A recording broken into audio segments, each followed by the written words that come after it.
the president spoke clearly on Saturday. We all heard him, right? If the president wanted to exclude the NIA, he would have said it. That's number one. Number two, since Saturday and all the NIA has been doing, the president has spoken again. He met TUC. He should have been very clear and said, this is not what I want you to do. Stay away. Now, this is what I said earlier. The three things. In the decision-making issue, number one, what's the philosophy of decision-making? Number two, what's the quality of information you have? And number three, what are your objectives? If you try and mix your objectives, if you are trying to both save people's lives, but you are also trying to make sure that you organize an election, you may make a mistake. I think we should prioritize human lives and put a stop to this thing. Okay. Do you get me? Once the NIA is gone to court, the Attorney General is arguing and trying to explain. The president today was telling the TUC that he thanks them for our support. He thanks the churches for their support. What your NIA is doing is undermining your leadership. Mm-hmm. And you should tell them to stop. Mm-hmm. Because we are behaving as if we know what coronavirus is, we can contain it. Nobody should pretend. You see, the truth is that we pray against the spike, but when the spike happens, a lot of people will not be alive to tell the story. If what we are seeing in some of the countries is something to go by. I have been to try to register for both EC and NIA. It's a chaotic scene. Okay, this is not the time to experiment your model of distancing.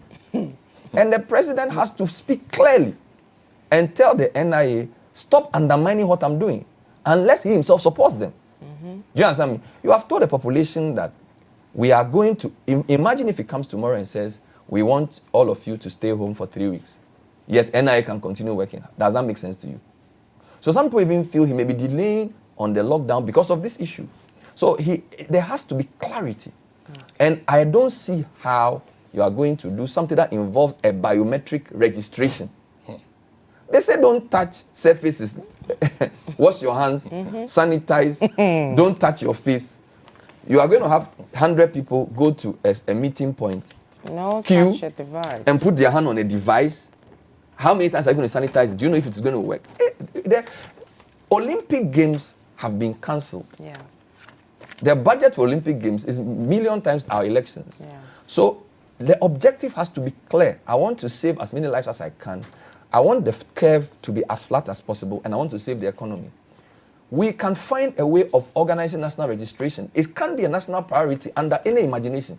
Because, in fact, one of the reasons why we are delaying on the enforcement and lockdown is because we don't even know where people live. Yeah. We should have done this 10 years ago. Mm-hmm. So it's not now that you are now going to say, let's register as many people as possible. For what purpose? Okay. Do you get me? So for me, the president should not miss this window. This thing is testing everybody's leadership. And if he fails, posterity will never forgive him. Right. So if people are going contrary to what he says, he should speak out. If he supports them to say, let us know. So we can decide what we make of him. Okay. He can't sit on the fence on this one. Right. He can't. I think it's very unfortunate that we've had to come to this point. When the situation started, some of us went very hard on Kanatefa and said that he was putting a lot of people at risk. But come to think of it, who is Kanatefa? He's just a single person in government or technical position in government. He's not the most powerful person in government. There's a minister who sits above him. There's a minister the minister goes to cabinet. There's a president who sits above the minister. Yeah. And indeed, if it was just Kanatefa's decision, I think it would have been very easy for a minister or even his board to tell him that, stop this. This doesn't make sense. Stop it. Because what you're doing is flying in the face of the president's directive. The president, your boss, has given a directive, and you are telling us that you are practicing social distancing.